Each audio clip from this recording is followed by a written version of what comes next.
بسم الله الرحمن الرحيم.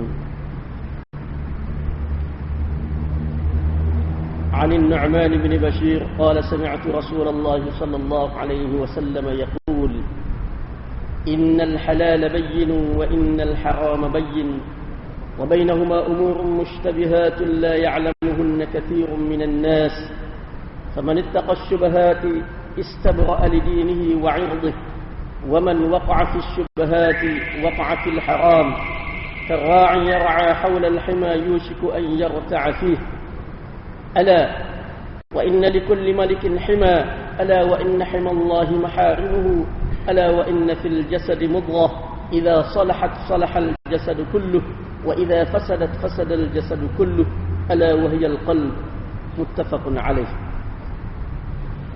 Daripada An-Nu'man bin Bashir radhiyallahu anhu katanya, Rasulullah sallallahu alaihi wasallam bersabda, sesungguhnya halal itu jelas dan sesungguhnya haram itu jelas. Di antara keduanya terdapat perkara-perkara yang samar yang tidak diketahui oleh kebanyakan manusia. Sesiapa yang menjauhkan diri daripada perkara yang kesamaran, bermakna dia telah membersihkan agama dan kehormatannya. Dan sesiapa yang terjerumus ke dalam perkara-perkara yang samar, maka dia terjerumus ke dalam perkara yang haram, sebagaimana pengembala yang merumput di sekitar kawasan larangan. Pasti ia akan merumput di dalamnya. Ketahuilah, sesungguhnya setiap raja mempunyai kawasan larangan. Ketahuilah, sesungguhnya kawasan larangan Allah adalah perkara-perkara yang diharamkan olehnya. Ketahuilah, sesungguhnya pada tubuh manusia ada seketul darah. Bila ia baik, maka baiklah seluruh tubuh. Dan bila ia rosak, maka rosaklah keseluruhan tubuh. Ketahuilah, ia adalah hati. Hadis riwayat Al-Bukhari, Muslim dan At-Tirmidzi. Jadi kita sambung perbincangan berkenaan dengan hadis ini, perbincangan minggu lepas. Jadi minggu sudah kita telah bincangkan berkenaan dengan perkara syubhat, berkenaan dengan perkara syubhat ataupun perkara yang samar. Dan apa telah membahagikan mana perkara yang samar itu kepada beberapa bahagian. Iaitu yang pertama, bagaimana benda itu sendiri tidak samar, hanya berlaku kesamaran ataupun syubhat tidak jelas kepada sebahagian orang sahaja. Sebahagian yang lain tahu, tidak samar, tidak mana jelas bagi dia, jelas bagi setengah kalangan. Yang kedua, benda itu sendiri tidak jelas, perkara itu sendiri samar.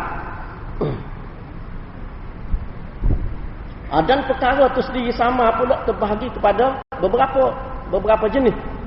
Ayat pertama dah ni telah kita bincangkan minggu sudah, telah sebut dah minggu sudah, iaitu kerana benda itu tidak dapat dipastikan, seperti di dalam kes yang melibatkan isteri Nabi sallallahu alaihi wasallam, iaitu Saudah binti Zam'ah, yang mana ada dakwaan bahawasanya anak kepada ayah dia, bahawasanya ayah dia tu ada mempunyai anak hasil hubungan dengan hamba perempuan.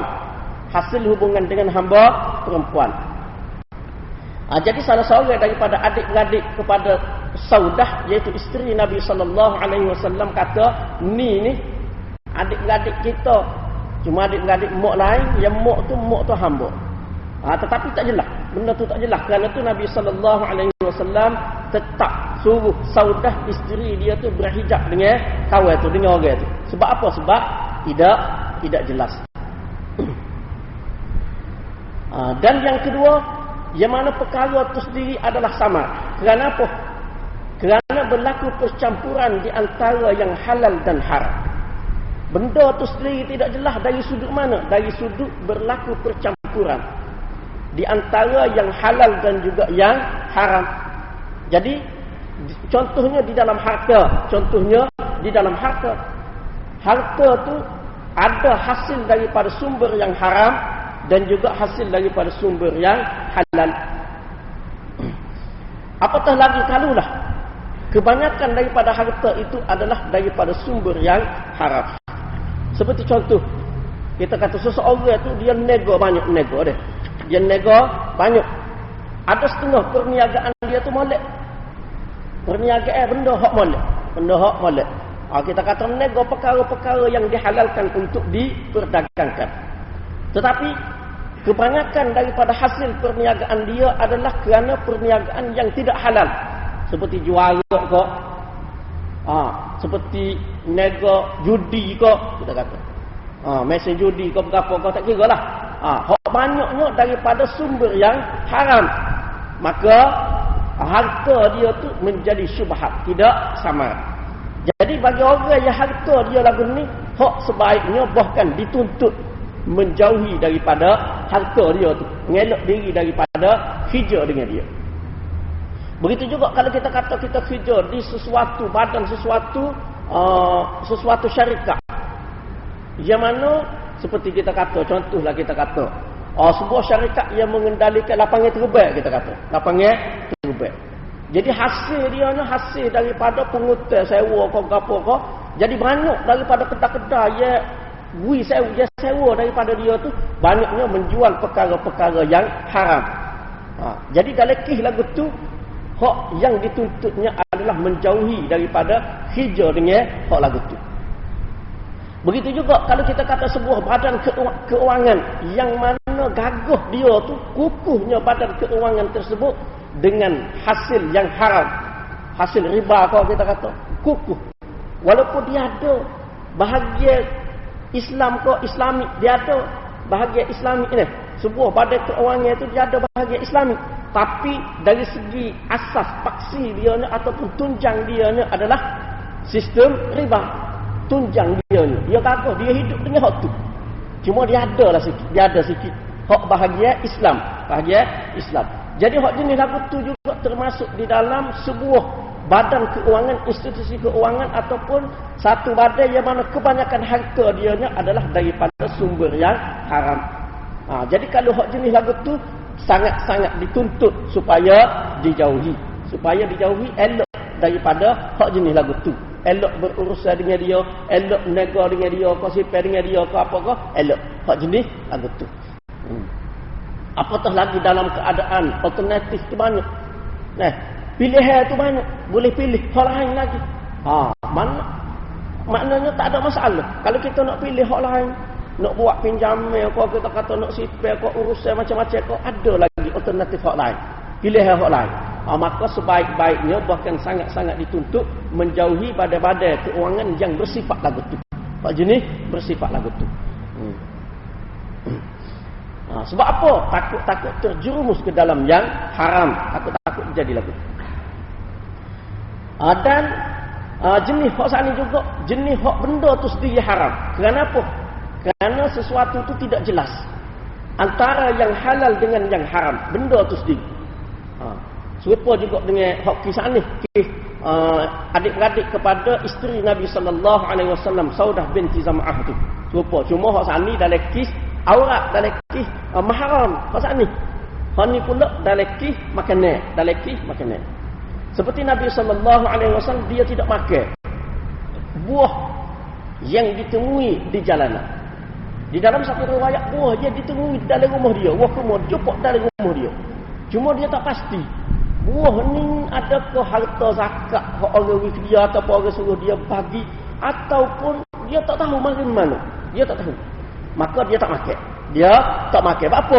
Kerana bimbangkan hasil tersebut adalah buah tersebut adalah buah zakat.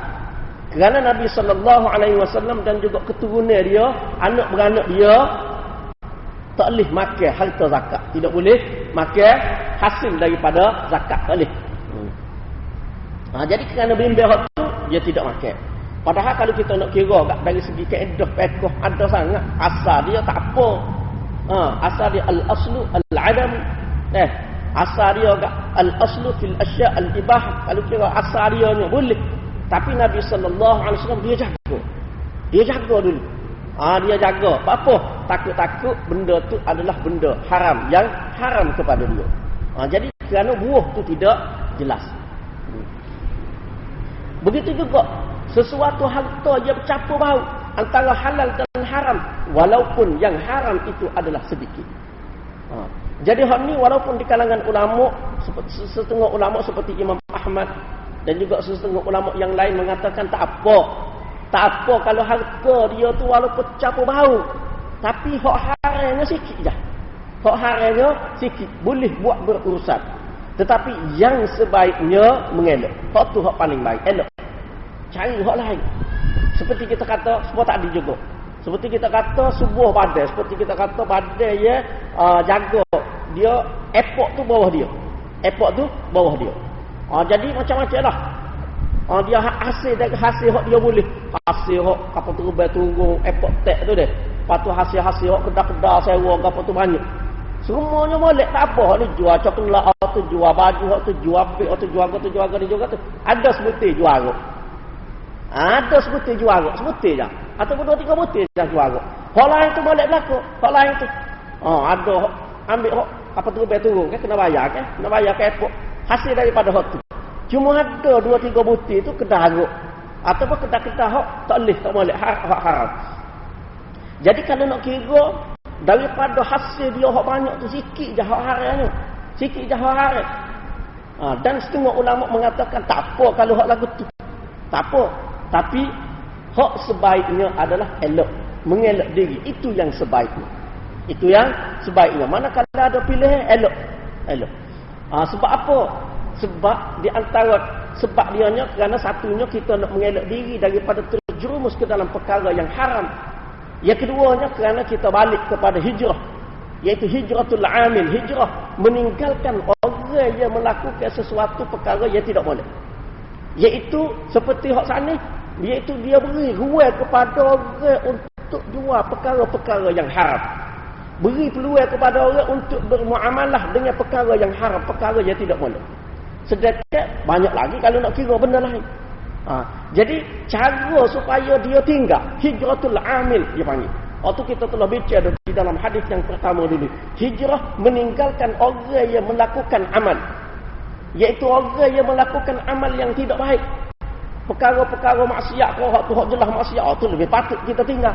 Lebih patut kita tidak beri sokongan kepada dia ke apa tinggal. Tinggal tu supaya apa? Supaya dia berubah. Supaya dia berubah. Begitu juga dalam kes ini. Dalam kes ini mana kalau kita tidak berurusan dengan dia. Tidak bekerja dengan dia. Apa? Kerana ada sikit harta dia tu, hasil dia tu daripada sumber yang haram. Ada sikitlah. Kalau kita buat lagu tu tak sih, maka dia akan mikir. Dia akan tarik, dia akan tidak benarkan mana hak bawah daripada dia ni ada muamalah dengan cara yang haram ataupun bermuamalah sesuatu yang haram. Itu dari satu sudut nak ubah mana sesebuah syarikat ke sesebuah institusi keuangan ke nak ubah biar dia jadi berubah dengan cara kita meninggalkan dia, elak diri daripada berurusan dengan dia.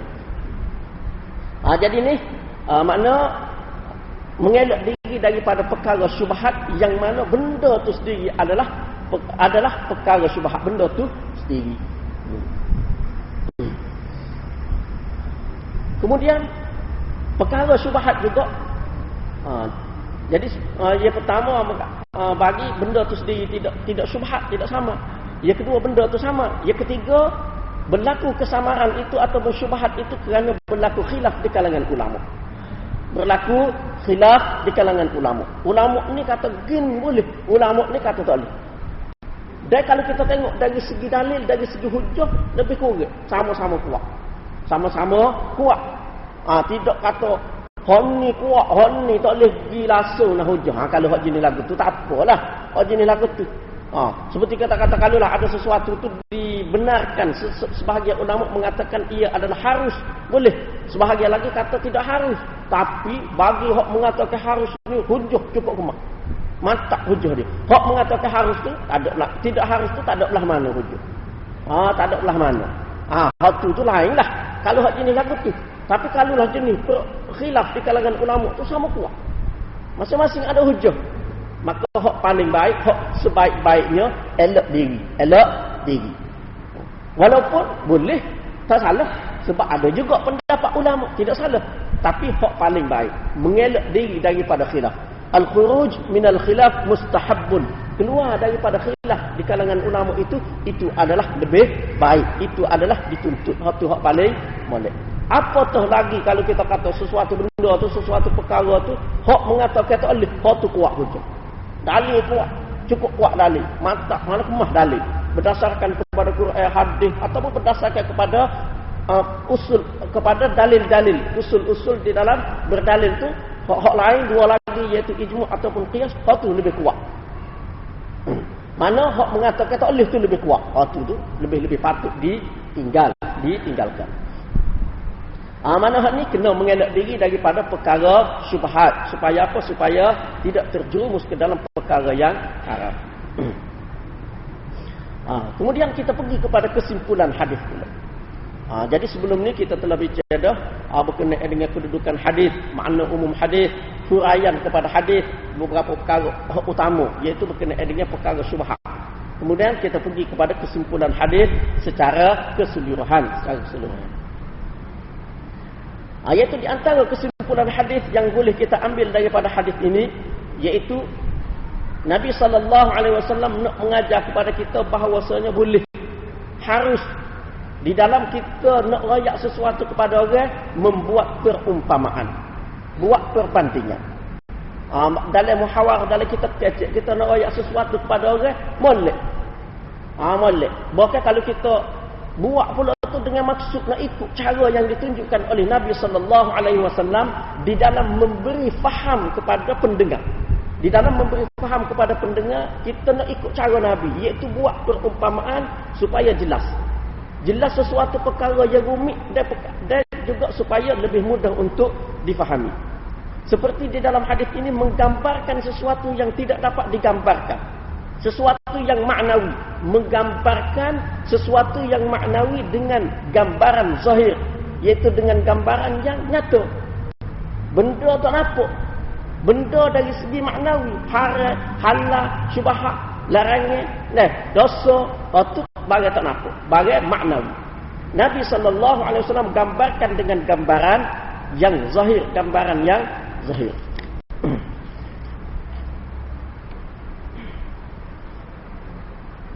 Iaitu Nabi SAW menggambarkan di sini orang yang duduk main dengan duduk suka melakukan perkara-perkara yang syubhat seperti pengembala. Orang yang pera kambing, dia pera tu tepi pagar kawasan larangan. Tak ada pagar lah, tepi kawasan larangan. Cuma ada kawasan gazet. Ni kawasan larangan raja. Kawasan ni dah boleh. Kalau nak pera, nak wirupuk kambing, kawasan ni dah. Kawasan tu tak boleh, kawasan larangan raja. Dia pergi duk main alat tengah tu. Atas batas.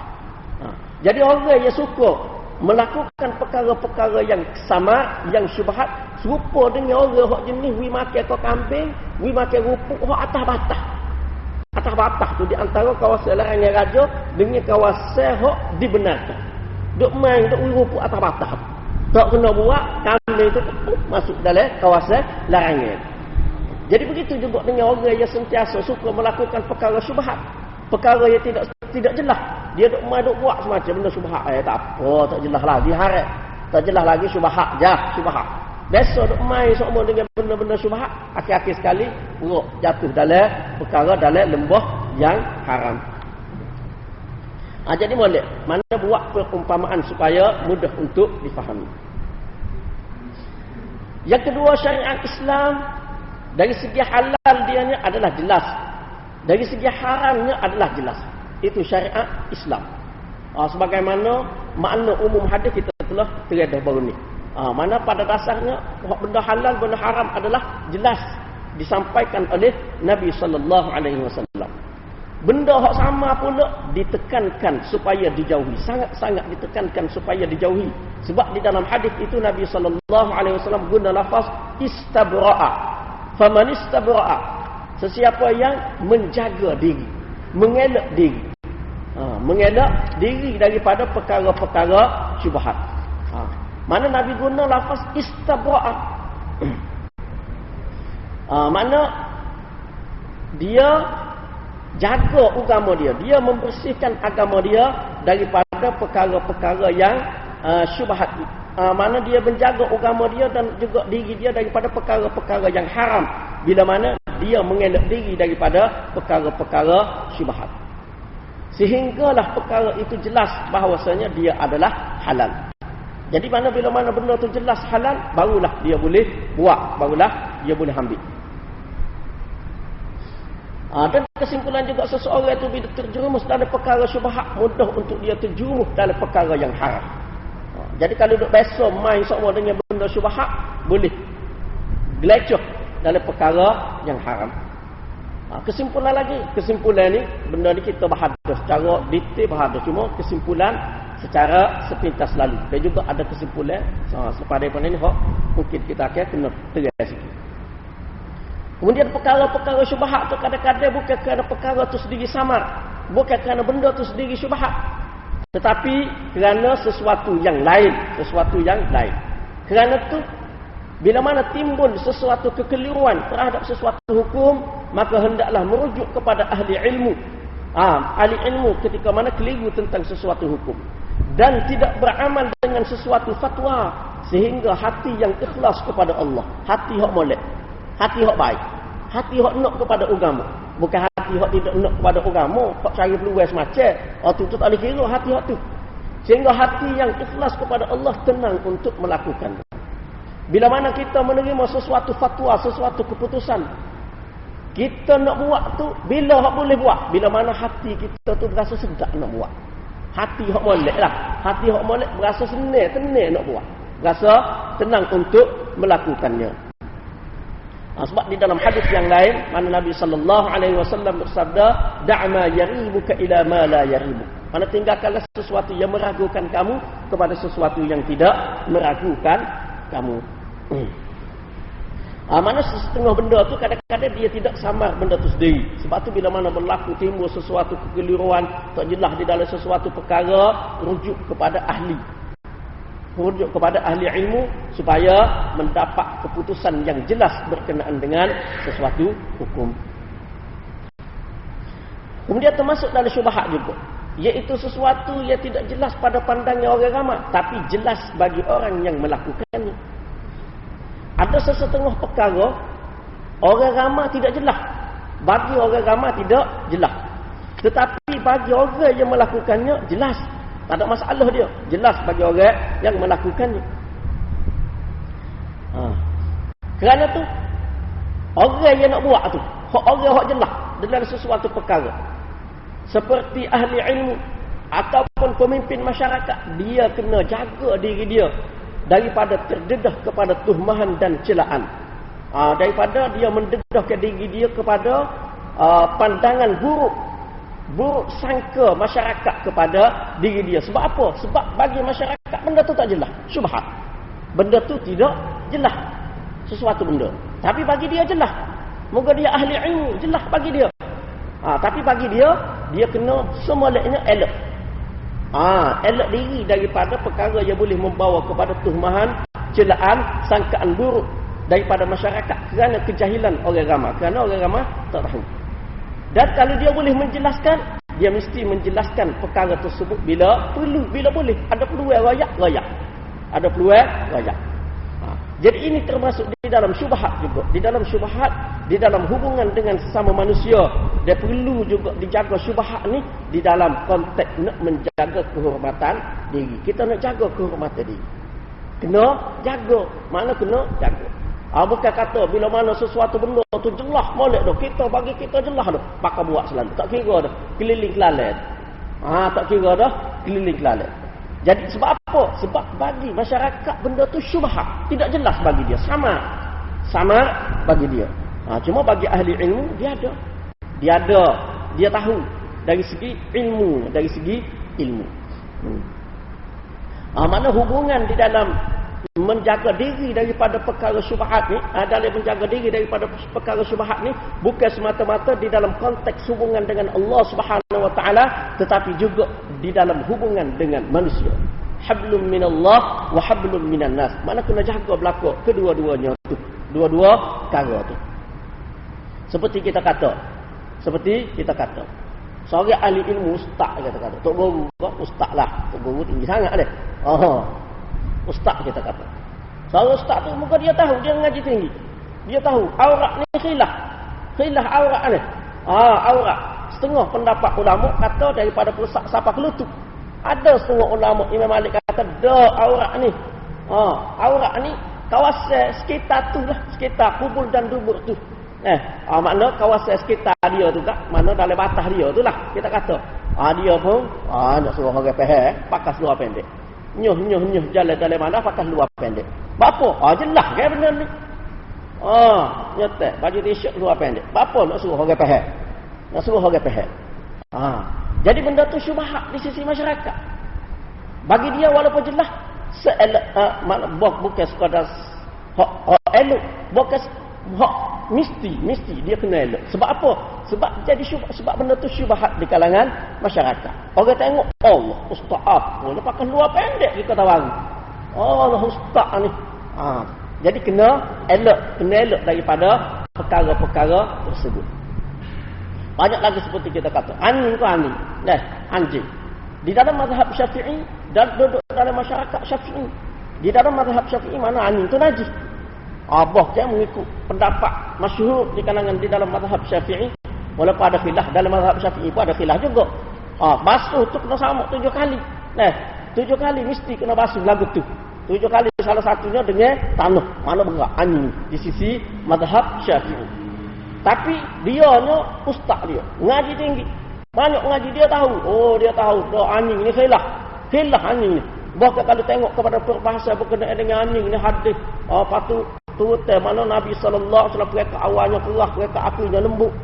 Apa yang jadi lagu tu? Gapo dia sebenarnya Nabi maksudkan daripada anjing ni?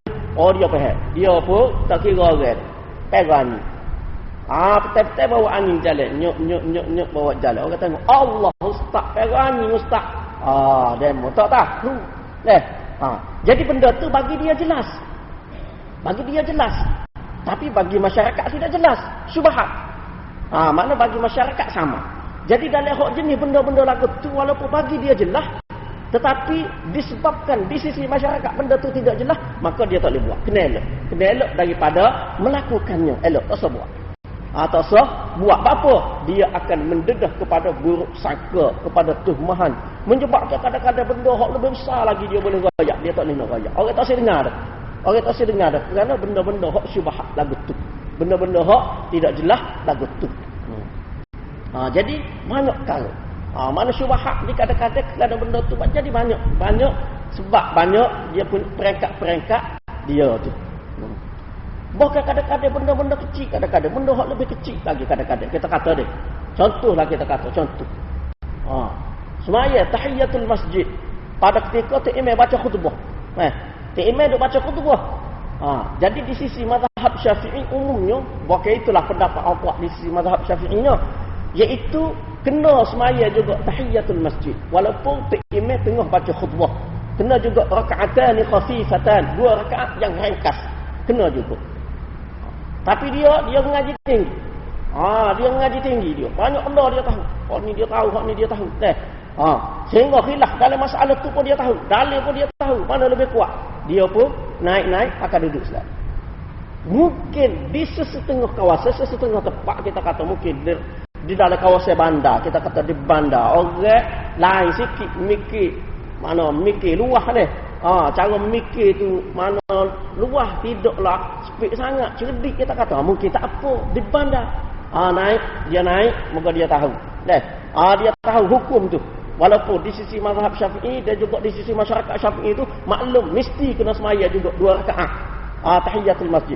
Tapi disebabkan dia pandai, dia tahu hukum tu setara mana khilaf. Dia juga dia tahu kedudukan hukum ni, dalil hak ni dia tahu. Jadi kalau kawasan bandar tu mungkin dia boleh naik, dia boleh duduk selalu. Ketika mana imam sedang membaca khutbah. Mungkin. Jadi maknanya di kawasan bandar mungkin tidak akan menimbulkan tuhmahan. Walaupun mungkin syubhat juga. Orang boleh, mana ustaz tu main duduk selalu. Tapi mungkin kalau orang cerdik, kawasan orang cerdik atau tak apa, muka dia bandar tu, muka dia ustaz. Tapi di setengah tempat mungkin tak boleh. Kapung kita kata, kalau kita kata yang tengok, ustaz geria, maya 2 rakaat malah. Nyawak kecek pula. Tobi, parah ustaz tu. Nak maya 2 rakaat pun malah. Naik nyuh duduk selalu. Berat punggung ke apa. Duduk nyawak kecek pula dah. Jadi kalaulah timbul kekeliruan, disebabkan oleh syubhat timbul tuhmahan, celaan, disebabkan syubhat di kalangan masyarakat benda lagu tu, maka ahli ilmu ataupun pemimpin masyarakat, orang-orang yang penting ni, seelok-eloknya, sebaik-baiknya dia kena mengelak diri. Sebab apa? Sebab kerana benda syubhat tu menyebabkan timbul kata-kata yang tidak molek, timbul sangkaan buruk terhadap orang-orang yang lebih. Dia kadang-kadang tak ada belah mana, kadang-kadang. Orang nak tolak orang ni kadang-kadang benda tak ada belah mana, kadang-kadang. Benda tidak ada salah kadang-kadang. Tapi disebabkan tak jelas sani. Maka jadi tolak pula. Padahal banyak lagi benda lain dia boleh buat. Jadi tolak pula. Rugi. Rugi. Jadi kadang-kadang benda tu mana kita tengok. Kadang-kadang benda tu walaupun jelas bagi seseorang, tetapi bila mana benda tu syubhat di sisi masyarakat, maka kena elok. Sebaik-baiknya elok. Sini tak tahulah, sini deh. Amba pernah pergi Kuantan. Kuantan dulu adalah buat kuliah bulan ni di Kuantan, tiap-tiap bulan pergi Kuantan. Jadi sebelum amba pergi tu, sebelum tu mana berlaku kekecihan tu di situ tu. Di kawasan dekat rumah situ lah. Sebab ada satu golongan, satu puak dia mana dia ngaji. Molek lah ngaji tu agak tinggi nak ngaji, tapi tak dia faham tak dia petai-petai duk mandian. Orang tamai tu duk beli Allah apa ni dak. Pakat duk erani apa dia deh. Petai tak duk jalan duk erani. Jadi tak molek.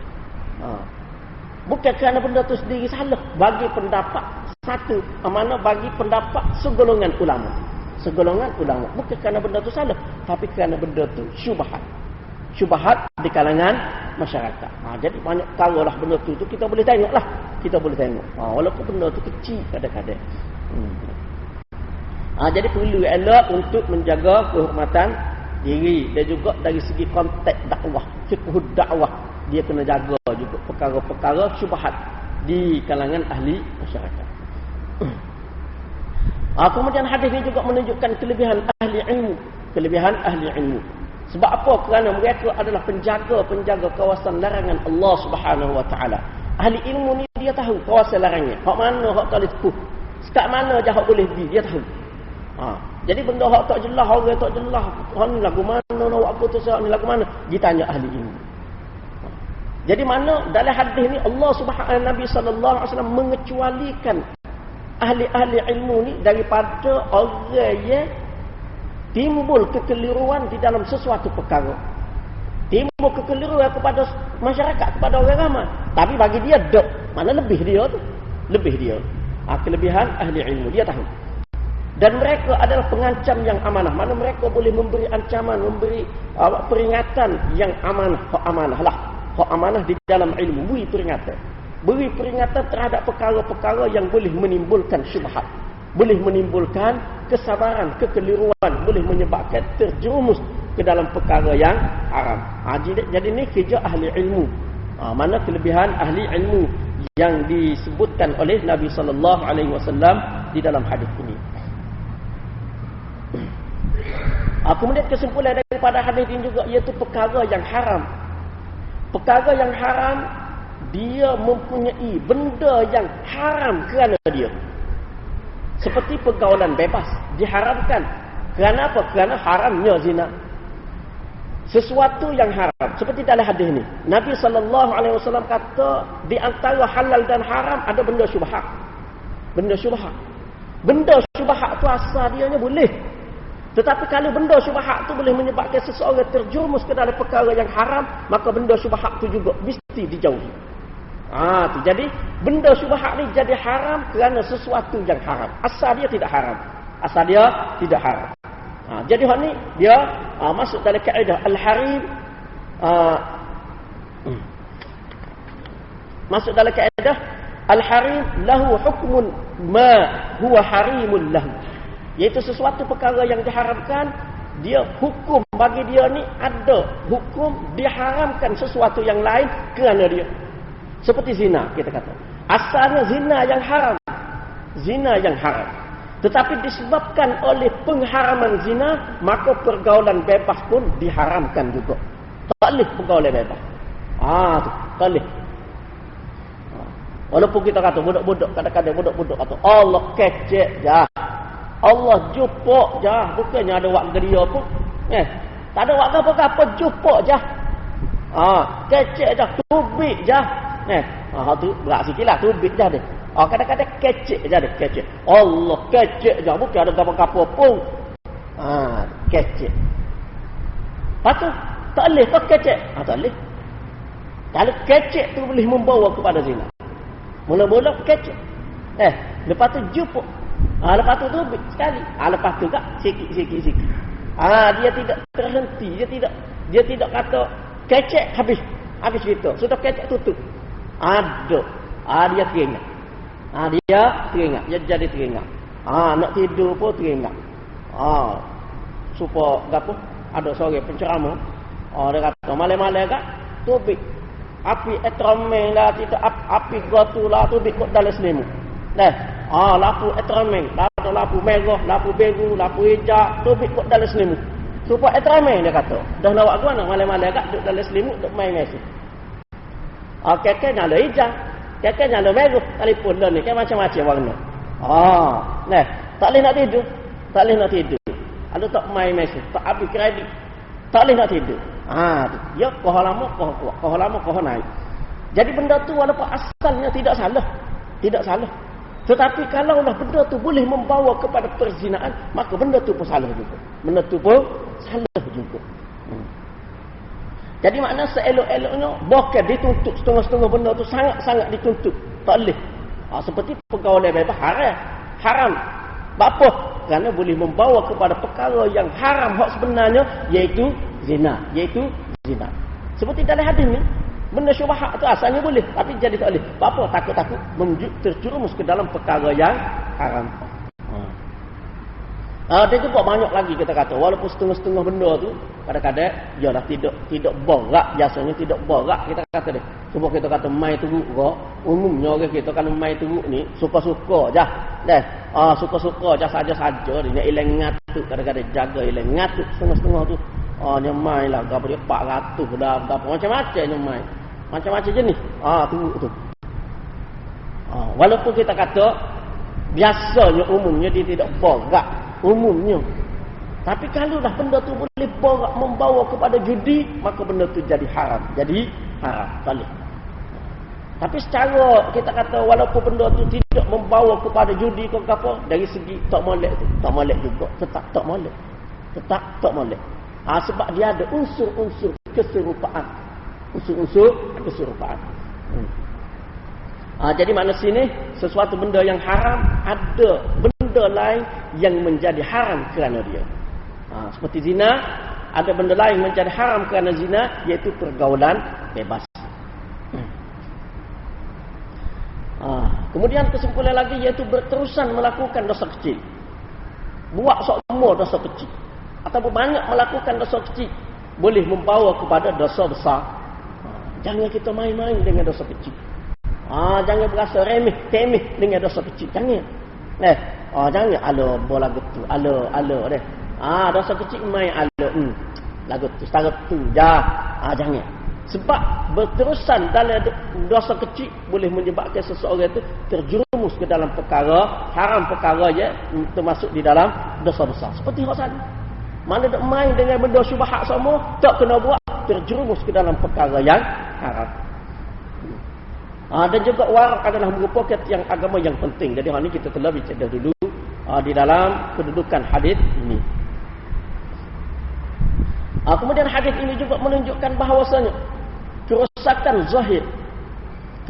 zahir yang nyata pada diri seseorang adalah merupakan tanda kepada kerosakan batin. Jadi kalau tengok keluar tak molek, tak comel tengok keluar. Jadi itu adalah tanda kepada dalam dia tu tak molek. Dalam dia tu tak molek. Sebagaimana Nabi SAW bersabda dalam hadis ini, "Idza salahat salahal jasadu kulluh wa idza fasadat fasadal jasadu kulluh." Mana rosak hati mudghah. Seketul darah tu rosak, hati tu rosak, maka seluruh tubuh akan rosak. Bila mana molek seketul darah tu hati tu, maka seluruh tubuh tu akan molek. Bila mana rosak seketul darah hati tu, maka seluruh tubuh akan rosak. Iaitu hati. Mana kerosakan zahir adalah merupakan tanda kepada kerosakan batin, kerosakan dalaman. Mana tak boleh kita kata, nampak jaket luar gini ni hati baik. Hati baik. Nampak jaket kita ni duk main ha gau bebas dia duk gando mutu ke apa. Hati kau baik pada demo. Tak boleh. Tak boleh lagu tu. Dia memang ada setengah-setengah budak tu, setengah-setengah tu kak. Nampak kita tak pakai tudung ni. Tak pakai tudung nampak tu pakai luar baju lagu ni pun hati baik. Hati baik. Dia sebenarnya mana hati tu, maksud hadis ni mana gambaran hati itu sudah tergambar dari segi zahir pada zahir. Bahkan kadang-kadang kot luar tu nampak comel, hati tak boleh. Tu ada. Tu memang menyakit hati. Rujuk, riak, sum'ah dan macam-macam lagi. Hasak deki kadang-kadang. Duduk pada orang yang molek, pakai molek, juruh nampak kadang-kadang. Hati. Jadi hak ni mana rosak dari segi zahir, menunjukkan kerosakan hati. Kemudian asas kepada kebaikan dan keburukan adalah hati dalam hadis. Bila mana baik hati, baiklah seluruh tubuh. Kerana itu wajib setiap orang menjaga hati dan mulakan setiap perkara dengan hati yang bersih. Terutamanya kerja-kerja hak besar. Kerja-kerja hak besar kena mulakan dengan hati yang bersih, mulakan dengan hati yang ikhlas kepada Allah Subhanahu Wa Taala. Begitu juga dalam menjaga diri daripada perkara yang haram ni terletak pada hati. Kita nak mengelak diri daripada benda haram, nak mengelak diri daripada benda syubhat, hati sebenarnya memainkan peranan. Hati hak tu hak utama. Hak tu hak utama. Kerana itu Imam Al-Mawardi dia kata benda haram ni ada dua jenis. Hak Allah Subhanahu Wa Taala dan juga Nabi sallallahu alaihi wasallam sebutkan benda-benda hak haram ni ada dua jenis. Ada dua jenis. Yang pertama, yang mana benda tu haram tetapi hati, syahwat, keinginan nak pada benda tu. Nak kepada benda tu, terdorong kepada perkara tersebut. Terdorong kepada benda tu. Seperti zina, arak, tu benda-benda sedap laku. Benda suka, hati suka, jiwa suka, syahwat suka, nafsu suka, terdorong. Jadi nak menghalang daripada perkara tersebut, Allah Subhanahu Wa Taala halang dengan dua bentuk halangan. Tak pandai dengan sebab apa? Sebab hati suka. Sebab hati suka. Jadi kalau hati suka benda tu, kalau berayak sekadar lebih kurang lagu tu tak pandai. Tak pandai. Dia kena dua halangan.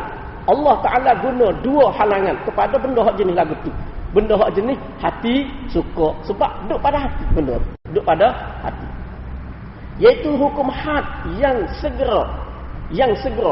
Hukum hudud. Zina sebab. Curi kerak nangis. Wis lagi. Supaya apa? Supaya hati gerun terhadapnya. Hati takut. Supaya hati takut. Jadi takut nak buat. Takut nak buat. Dan juga yang kedua, janji buruk yang akan tiba akhir datang. Janji buruk di hari akhirat kelak. Hak tu hati yang takwa sahaja takut kepadanya. Kan? Jadi kalau hak jenis lagu ni tak pada dengan ancaman akhirat saja. Di akhirat akan diazab gini, di akhirat akan gini, tak pada. Sebab apa? Sebab benda tu jenis jiwa suka, hati suka. Jadi bila mana hati suka, walaupun ada janji azab di akhirat, nak buat semacam. Kalau tidak dilaksanakan janji pelaksanaan hukum had di atas dunia ni. Kalau tak ada hak tu, buat. Walaupun raya azab neraka gini, azab gini, zina gini, azab dia. Minum arak gini, azab dia. Raya. Tak jadi apa. Saya kat raya tak jadi apa. Apa? Sebab hati suka. Sebab benda tu duduk pada hati. Sebab tu Allah Ta'ala tambah selagi ancaman, iaitu hukum had di atas dunia. Yang kedua, benda haram ni hak jenis benda keji, najis. Dia benda-benda hak keji. Hak tu jiwa pun berasa jijik, kita pun berasa kembal. Rasa kembal tak sih. Hak tu sekadar dengan janji buruk saja tak apa tu. Sebab hati memang tak sih. Hak tu tak apa, tak ada janji buruk, tak ada hukum di atas dunia pun tak apa tu. Memang hati tak sih. Jadi makna benda ni dia mari daripada hati. Sebab tu bila mana sesuatu perkara itu dosa besar tapi benda tu diingini oleh hati, maka Allah Subhanahu Wa Taala menetapkan hukum had di atas dunia supaya hati itu gerung terhadap perkara tersebut. Kemudian Di dalam hadis ini juga menunjukkan bahawasanya syariat iaitu agama ni mementingkan penjagaan hati. Dan juga berkenaan dengan hak ni, seorang penyair ulama di kalangan ulama kita, dia mengungkapkan syair supaya jaga hati. Dia kata apa di dalam syair tu? Syair ni, dia ilmu syair dalam Arab ni dia ada suku ilmu arud wal qawafi ni. Dia ada bahar dia, rentak dia. Seperti ini. Ini dia masuk dalam bentuk bahar basit. Ya khadimal jismi kam tashqal fi khidmatihi atatlubur ribha fi ma fihi khusran aqbil 'ala an-nafsi wastakmil fadailaha fa anta bin nafsi la bil jismi insan. Jadi dia kata, ya qadimal jismi kam tas'abi khidmatihi, wahai hamba kepada tubuh badan, wahai hamba kepada jisim, kepada tubuh badan luaga ni, betapa banyaknya engkau merugikan diri dengan berkhidmat kepada tubuh badan. Banyak rugi duk jaga tubuh badan ni je. Jaga tubuh badan. Muka tu tak macam-macam jenis catnya bubuh.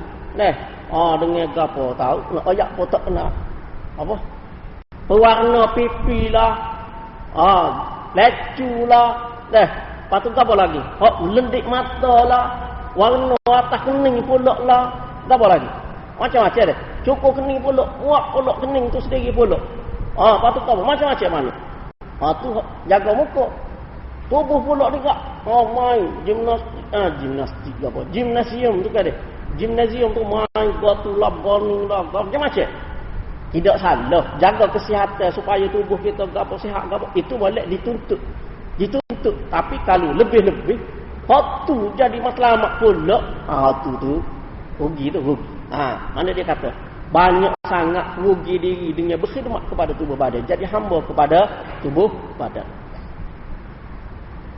Adakah engkau mencari keuntungan di tempat yang padanya kerugian? Cari untung di tempat rugi kau. Tak untung cari situ tu. Untung bukan duduk situ. Dia nak rayak.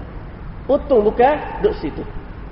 Lepas tu dia kata, aqbil 'alan nafsi wastakmil fadailaha. Fokuskan kepada hati. Hati itu utama. Fokuskan kepada hati dan sempurnakan keutamaan hati. Kepentingan hati. Hak tu hak patut kita fokus. Hak tu hak patut kita tuju. Hak tu hak patut kita hadap semati hak tu. Hak tu. Fa anta bin nafsi la bil jismi insanu. Kerana engkau dengan hati, bukan dengan tubuh badan dikenali sebagai manusia. Gegar manusia ni, gegar jiwa, gegar diri manusia ni duduk mana? Duduk pada hati. Hati, fikiran nak jadi molek, hati hak molek. Situ gegar manusia. Situ gegar orang sebenarnya. Bukan duduk pada comel, semata-mata comel tu. Walaupun comel tu tetap ada gegar dah. Tetap ada gegar hak tu pandang gua tu suara sedap ke apa, tetap ada gegar. Tapi bukan hak tu nombor satu. Bukan hak tu hak utama. Bukan hak tu hak utama. Kalau semata-mata comel gak banyak lagi. Ikan flower kalau kita kata dia. Ayah serama hak tu comel semati dia. Gegar duduk pada comel. Lepas tu gapo lagi banyaklah macam-macam. Kadang-kadang tak nak sabuh kadang-kadang dia. Gegar tu berpuluh-puluh ribu benda je. Tu bukan orang. Orang ni gegar sebenarnya hati. Tapi kita lah nilai tu. Penilai tu. Neraca menilai tu hilang. Sehingga kita bukan sekadar orang kafir saja. Orang Islam pun tukar dah nak nilai. Jadi gegar orangnya duduk mana? Duduk kaki kadang-kadang. Duduk kaki. Ya jadi mahal dia tu. Jadi pujaan. Jadi idola. Jadi apa lagi? Gegar naik berjuta-juta. Juta-juta naik gegar tu. Boleh berjuta-juta boleh. Kira apa? Kira kaki lah. Kira kaki. Jiwa, hati, akhlak tak ada. Kosong. Lepas tu, pakai ada puja jadi mahal tu kira kaki. Kaki ya. Kaki pandai main bola. Tu je. Tu. Yalah kalau orang kafir nak nilai lagu tu. Biarlah dia tu orang kafir nak buat mana. Masalahnya kita orang Islam sendiri. Kita orang Islam pun duk letak hak tu juga mahal. Hak tu juga mahal. Padahal hak Nabi ajar ni bukan hak tu. Hati tu. Gegar manusia ni duduk pada hati. Maha, murah, rendah, tinggi manusia duduk pada hati. Dan hati yang mulia, hati yang tinggi, hati yang disinari oleh ilmu yang betul, ilmu agama yang